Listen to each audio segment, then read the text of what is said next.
Hi hello నమస్తే welcome to LP news. నేను తడి రాజశేఖర్. ధాన్యం కొనుగోళ్లలో భారీ అవినీతి, 91 లక్షల ప్రభుత్వ నిధుల దుర్వినియోగం, 6 అరెస్ట్. రాజన్న సిరిసిల్ల జిల్లాలో ప్రభుత్వ ధాన్యం కొనుగోలు ప్రక్రియలో భారీ అవకతవకలను సిరిసిల్ల టౌన్ పోలీసులు ఛేదించారు.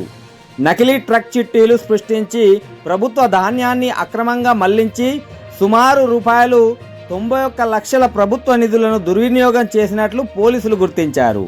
ఈ కేసులో మొత్తం 6 నిందితులను అరెస్టు చేసిన పోలీసులు వారి వద్ద నుంచి రూపాయలు 14,16,000 నగదును స్వాధీనం చేసుకున్నారు.